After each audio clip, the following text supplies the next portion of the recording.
it's hard to miss the vast, raw beauty of remote Big Bend National Park. We started our journey in the Chisos Mountains. We climbed up to Emery Peak, 7,800 feet. It was the tallest point in the park.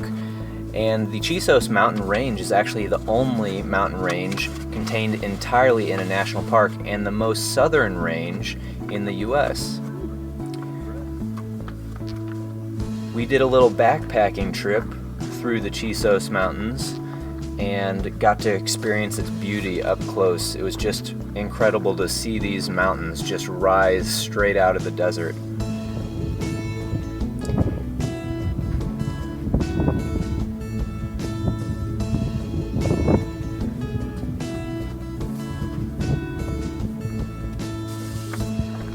Here's the south rim where you can just go over and see everything drop off below you. We saw peregrine falcons soaring overhead.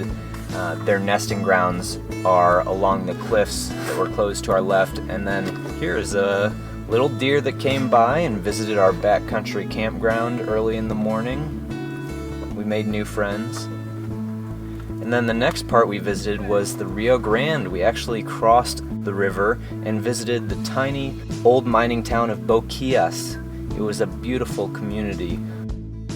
And after that, we went down to the river as the sun set and took in the stars coming out in the hot springs.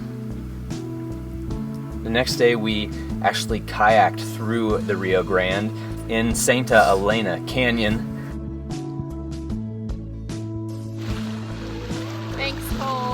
Some parts were pretty shallow, and someone had to get out and do some pulling. Cole's doing all the work. He wants the credit.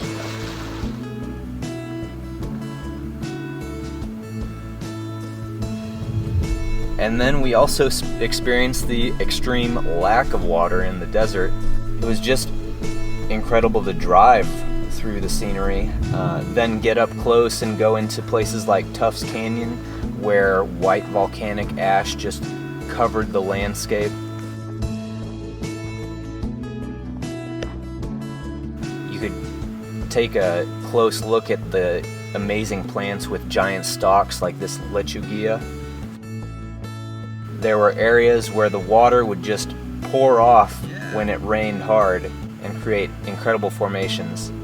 And then here's our campground from the last night. We were all alone, just enjoying the sunset and the stars and the beauty of Big Bend.